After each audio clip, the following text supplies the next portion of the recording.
பரிசுத்த நாள்லையும் இங்கே கூடி வந்திருக்கிற அனைவருக்கும் கர்த்தராகிய இயேசு கிறிஸ்துவின் நாமத்தில் வாழ்த்துதலை தெரிவித்துக் கொள்கிறேன். இந்த இடத்துல எனக்கு பேச கிருபை தந்த ஏசப்பாவுக்கு ஃபஸ்ட்டு எனக்கு துதியையும் கனத்தையும் நான் செலுத்துகிறேன். அப்புறம் இந்த வாய்ப்பை தந்த பாஸ்டருக்கும் என்னுடைய நன்றியை தெரிவித்துக் கொள்கிறேன். இங்கே எனக்கு இந்த நாள் ரொம்ப முக்கியமான நாள். அதாவது ஏசப்பா எந்த நோக்கத்திற்காக இந்த உலகத்துக்கு வந்தாரோ அந்த நோக்கத்தை நிறைவேற்றுகிற நாள், பிதாவின் சித்தத்தை நிறைவேற்றுகிற ஒரு நாள் தான் இந்த நாள். அவர் எவ்வளோ கஷ்டப்பட்டாருன்னு அது அவருக்கு தான் தெரியும். அவ்வளோ கஷ்டப்பட்டிருப்பார். நமக்கே தெரியும், நம்ம பைபிளில் வாசிக்கிறோம். நிறைய கஷ்டங்கள் மத்தியிலையும் ஒரு 7 வார்த்தைகளை அவர் நமக்கு சொல்லுவாங்க. நமக்காக தான் அதெல்லாவற்றையும் சொல்லுவாங்க. அதில் 4 வார்த்தைகளை குறித்து நம்ம கவனமாக தெளிவாக கேட்டிருப்போம். இப்போ நம்ம பார்க்க போகிறது 5வது வார்த்தையை குறித்து நம்ம தியானிப்போம். ஒருத்தங்க வாசிங்க, யோவான் 19வது அதிகாரம் 28வது வசனத்தை வாசிங்க.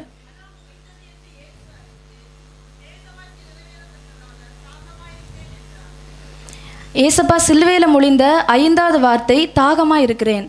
அப்படியே ஒரு கண்களை மூடி தலைகளை தாழ்த்தி ஜெபிப்போம்.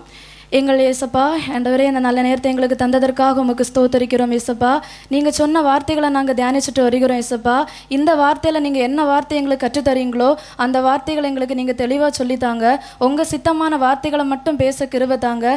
கேட்குற ஒவ்வொருத்தங்களையும் தெய்வம் ஆசீர்வதிக்கும்படியாக ஜெபிக்கிறேன். மீ பரேசு மூலம் ஜெபிக்கிறோம் எங்கள் ஜெபங்களும் நல்ல பிதாவே, ஆமேன். இதில் யோவான் 19வது அதிகாரம் 28வது வசனத்தில் ஏசப்பா தெளிவாக சொல்லியிருக்கிறாரு, தாகமாக இருக்கிறேன் அப்படின்னு சொல்லிட்டு. அதுக்கு கூட ஒரு வார்த்தை கூட சொல்லியிருக்கிறாங்க, வேத வாக்கியம் நிறைவேறத்தக்கதாக தாகமாக இருக்கிறேன். அப்போ ஒவ்வொரு ஆண்டவர் சிலுவையிலேயே அநேக தீர்க்க தரிசன வார்த்தைகளை நிறைவேற்றிட்டே வருவாங்க. அதில் ஒரு வார்த்தை தீர்க்க தரிசன வார்த்தை தான். சங்கீதம் 22வது அதிகாரம் 15வது வசனத்தை ஒருத்தங்க படிங்க. சங்கீதம் 22:15.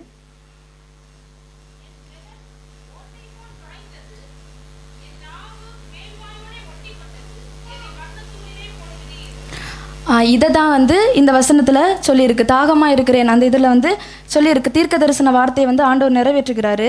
அப்புறம் யோவான் 19வது அதிகாரம் 29ல் நம்ம பார்க்கும்போது ஆண்டவர் சொல்லியிருக்கிறாரு, காடி நிறைந்த பாத்திரம், அந்த பைபிளில் சொல்லியிருக்கு, காடி நிறைந்த பாத்திரம் அங்கே வைக்கப்பட்டிருந்தது. அவர்கள் கடற்காளானை காடியிலை தோய்த்து ஈசோ புத்தண்டியில் மாட்டி அவர் வாயினிடத்தில் நீட்டி கொடுத்தார்கள். இதுவும் ஒரு தீர்க்க தரிசன வார்த்தை தான். அது எதில் இருக்குது அப்படின்னா சங்கீதம் 69:21வது வசனத்தில் நிறைவேற்றப்பட்டிருக்கு. அப்போது இதில் ஏசப்பாவுக்கு ஏற்பட்ட தாகம் நம்ம நிறைய பேருக்கு தெரியும். அது மாம்ச தாகமாகவும் இருக்கலாம், ஆவிக்குரிய தாகமாகவும் இருக்கலாம். மாம்ச தாகம்னு பார்க்கும்போது நம்மவே ஒரு வெயிலில் எல்லாம் களைப்பாக போயிட்டு வரும்போது நமக்கே கண்டிப்பாக நம்ம அந்த டைம் சாப்பிட கேட்க மாட்டோம், உடனே தண்ணி தான் நம்ம போயிட்டு குடிப்போம். அதே மாதிரி தான் ஏசப்பா அந்த நாள் முழுவதுமே விசாரணைக்கு கொண்டு போகிறதா இருந்தாலும் சரி, அப்புறம் போர் சேவகர்கள் அவங்கள ரொம்ப கஷ்டப்படுத்தி அவரை அடித்து துன்பப்படுத்தி சிலுவையில் அந்த வெயிலில் சிலுவையில் அறைய வச்ச போது அவருக்கு ஏற்பட்ட தாகம் அது மாம்ச தாகமாகவும் கூட இருக்கலாம். ஆனால் நம்ம வேத வசனங்களை தியானிக்கும் போது ஆண்டவர் மாம்ச தாகத்தை குறித்து எவ்வளோ தூரம் முக்கியப்படுத்தினாங்களோ அதே அளவுக்கு மேலே ஆவிக்குரிய தாகத்தை அவர் முக்கியப்படுத்துவார். அதாவது நம்ம ஆண்டவர் சர்வ வல்லமை உள்ள தெய்வம். அவரால் முடியாத காரியம்னு சொல்லலாம் எதுவுமே இல்லை. இஸ்ரவேல் மக்களை வழிநடத்திட்டு போகும்போது மக்கள் தண்ணி கேட்டப்போ கண்மலையிலிருந்து பிளந்த ஆண்டவர் தண்ணியை கொடுத்தவங்க. அப்புறம் ஆகார் வனாந்தரத்தில் அலைந்து தெரிந்த போது அவர் வனாந்தரத்திலே நீரூற்ற ஏற்பாடு பண்ணி ஆண்டவர் ஆகாருக்கு தண்ணி கொடுத்தவங்க. இன்னும் புதிய ஏற்பாட்டு காலத்தில் நம்ம பார்க்கும்போது யோவான் 7வது அதிகாரம் 34 வசனத்தில் சொல்லியிருக்கு, ஒருவன் தாகமாக இருந்தால் என்னிடத்தில் பானம் பண்ண கடவன் அப்படின்னு சொல்லிட்டு. அப்புறம் சமாரிய ஸ்திரியை அந்த இதை பற்றி நமக்கு நல்லாவே தெரியும். சமாரிய ஸ்திரீ முழுக்க மாம்ச தாகத்தை பற்றி தான் பேசுவாங்க. ஆனால் நம்ம ஆண்டவர் இனிமேல் கொடுக்க போகிற ஜீவ தண்ணியை வச்சு தான் அவர் பேசுவார். அப்போ இதையெல்லாம் வச்சு பார்க்கும்போது ஆண்டவர் ஆத்ம தாகத்தை நிறைவேற்றிருக்கிறார் அப்படின்னு நம்ம சொல்லியிருக்க முடியும் அப்படின்னு பார்க்க முடியுது. இன்னொன்று லூக்கா 23வது அதிகாரம் 28வது வசனத்தில் எருசலேம் குமாரத்திகள் ஏசப்பாக்காக அழுவாங்க. அப்போ ஏசப்பா சொல்லுவார், எனக்காக அழாதீங்க, உங்களுக்காகவும் உங்கள் பிள்ளைங்களுக்காகவும் அழுங்க அப்படின்னு சொல்லுவார். அதே அதிகாரத்தில் 31வது வசனத்தை பார்க்கும்போது பச்சை மரத்துக்கே இவ்வளோ பாடு அப்படின்னா பட்ட மரத்துக்கு என்னவாகும் அப்படின்னு சொல்லிட்டு முழுக்க அந்த சிலுவை பிரயாணத்தில் கூட நம்மளை குறித்த அந்த தாகம் தான் அவருக்கு ஏற்பட்டிருந்தது. அப்போது இப்படி ஏசப்பம் அந்த பிரயாணம் முழுவதும், அதாவது சிலுவை அந்த சுமந்த நேரம் அவர் சொன்ன வார்த்தை எல்லாமே அதை நமக்காக தான் அவர் சொல்லியிருப்பாரு. அப்படிப்பட்ட ஏசப்பாவுக்கு நம்ம என்ன பண்ணணும், நம்ம எதன் மேலே தாகமாக இருக்கணும் அப்படின்னு சொல்லிட்டு ஒரு 5 காரியங்களை குறித்து நம்ம பார்க்கலாம். முதலாவது வந்து ஜெப தாகம். நம்ம எல்லாருமே ஜெபிக்கிற ஒரு தாகம் கண்டிப்பாக நம்ம வச்சுருக்கணும். அதாவது ஏசப்பா என்ன ஊழியம் தொடங்கினாலும் ஃபஸ்ட்டு அவர் ப்ரேயர் பண்ணுவார். பைபிள் அநேக வசனம் இருக்குது. அதில் ஒரு மத்தேயு 14வது அதிகாரம் 23வது வசனத்தில் அவர் தனித்து ஜெபம் பண்ணார் அப்படின்னு சொல்லியிருக்கு. அப்போது நம்ம இந்த உலகத்தில் வந்துட்டு ஏசப்பா ஒரு நாள் 24 மணிக்கூரை நமக்கு தந்திருக்காங்க. அப்போ பேதுருவை பார்த்து கேட்குற வார்த்தை தான் என்ன நம்மளை பார்த்து கேட்குறாரு. பேதுருவை பார்த்து மத்தேயு 26வது அதிகாரம் 40-41 சொல்லியிருக்கிறாரு, பேதுருவே எனக்காக நீ 1 மணி நேரமாச்சும் விழித்திருந்து ஜெபிக்க மாட்டியா அப்படின்னு சொல்லிட்டு. அதை தான் இன்னைக்கு நம்ம எல்லாரையும் பார்த்து கேட்குறாரு, எனக்காக நீ 1 மணி நேரமாச்சும் நீ தரமாட்டியா அப்படின்னு சொல்லிட்டு. நம்ம எத்தனை பேர் ஆண்டவருக்காக நேரத்தை செலவிடுறோம் அப்படின்னு சொல்லிட்டு நம்ம யோசிச்சு தான் பார்க்கணும். ரெண்டாவது வந்து வேத வாசிப்பின் மேலுள்ள தாகம். இப்போ நிறைய பேர் வந்துட்டு ப்ரேயர் பண்ணிவிட்டு அப்படியே விடுவாங்க. சரி நான் ப்ரேயர் பண்ணிட்டேன், ஆண்டவர் எனக்கு பதில் தருவார் அப்படின்னு. பதில் தாரது எப்படி தருவார்னா நம்ம வேத வசனத்தை தியானிக்கிறது மூலமாக தான் தருவார். சிலவருக்கு தீர்க்க தரிசனங்கள் மூலமாக பேசுவார், சிலவங்களுக்கு வந்துட்டு இது ஏதாவது வார்த்தையின் மூலமாக பேசுவார். ஆனால் சிலவங்களுக்கு வேத வசனங்கள் மூலமாக தான் ஆண்டவர் பேசுவார். அப்போ நம்ம ப்ரேயர் பண்ணிவிட்டு ஆண்டவருடைய வார்த்தைக்காக, அதாவது நம்முடைய ஆண்டவருடைய பதிலுக்காக நம்ம ஒரு நிமிஷம் அதை காத்திருந்து நம்ம கேட்கணும். அதாவது ப்ரேயர்னா ஏசப்பா நம்ம கூட, ஏசப்பா கிட்ட நம்ம பேசுறது, வேத வாசிப்புனா ஏசப்பா நம்ம கூட பேசுறது. ப்ரேயர் பண்ணிட்டு இப்போ நம்ம போன வாரம் யூனிசக்கா இந்த சாட்சி சொன்னதை நம்ம கேட்டிருப்போம்.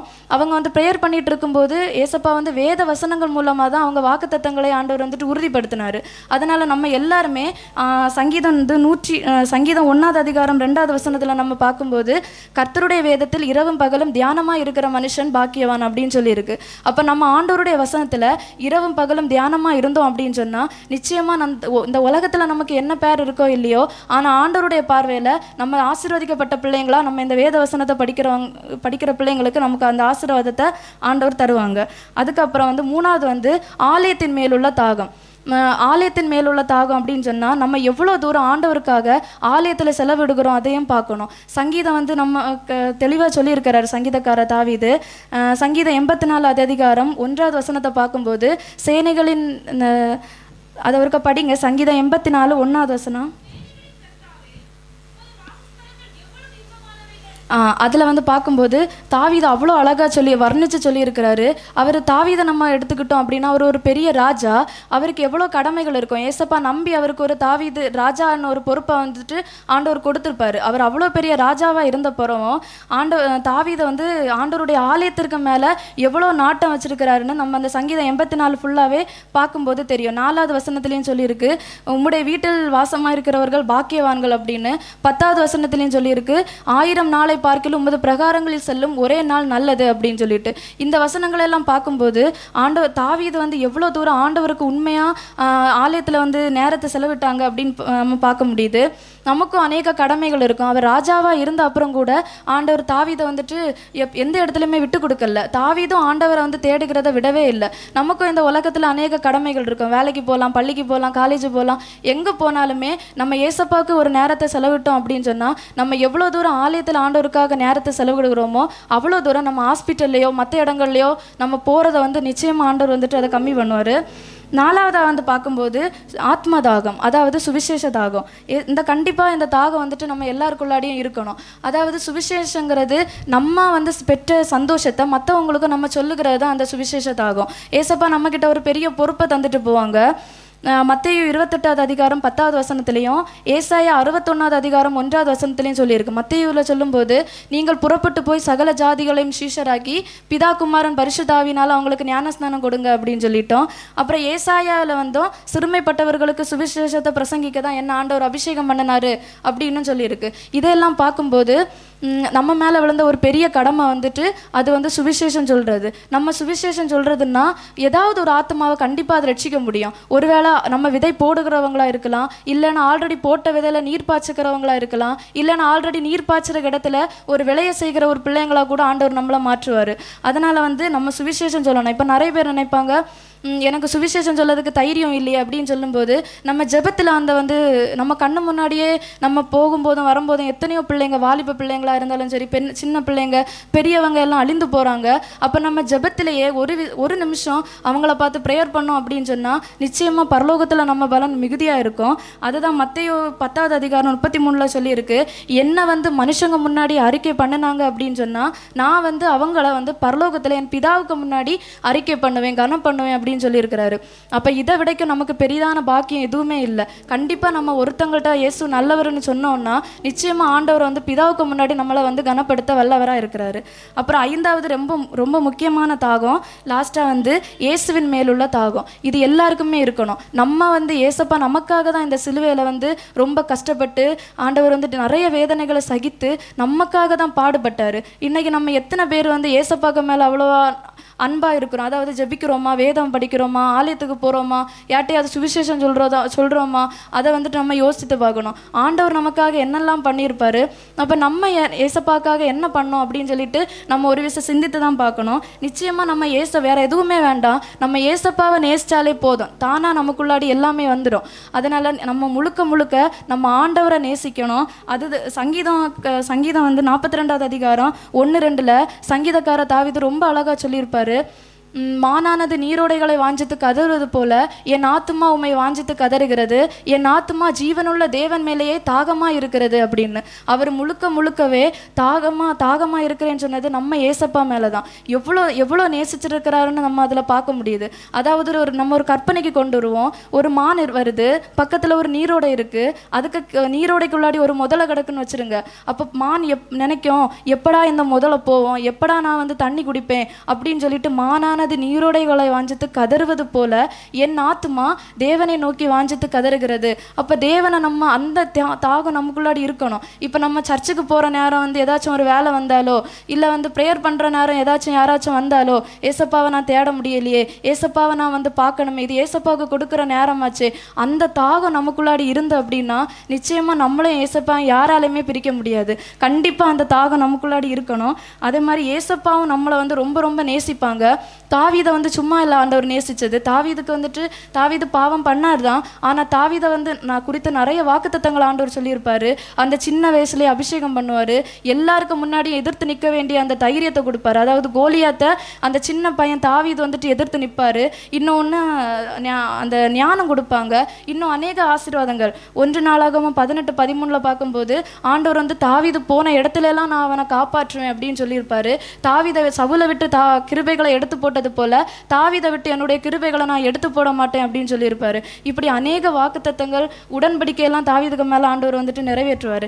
இப்படி நம்மவும் ஏசப்பா மேலேயும் பைபிள் படிக்கிறதா இருந்தாலும் சரி, வேதத்தை படிக்கணும், சர்ச்சுக்கு போகணும், சுவிசேஷம் சொல்லணும், ப்ரேயர் பண்ணணும், இப்படிப்பட்ட காரியங்கள் பண்ணோம் அப்படின்னா நிச்சயமாக ஏசப்பா வந்துட்டு எந்த நோக்கத்திற்காக சிலுவையில் நமக்காக சுமந்தாங்களோ அந்த நோக்கத்தை நம்ம இந்த செயல் மூலமாகவே நம்ம நிறைவேற்ற முடியும். ஆண்டவர் எந்த நோக்கத்துக்காக தாகமாக இருக்கிறேன்னு சொன்னாரோ நிச்சயமாக நம்ம இதெல்லாம் பண்ணோம்னா அந்த தாகம் அவருக்கு அது ஒரு திருப்தி அடைந்து அவர் நம்ம தண்ணி கொடுத்தது மாதிரி இருக்கும். கர்த்தர் இந்த வார்த்தையின் மூலமாக நம்மை ஆசீர்வதிப்பாராக.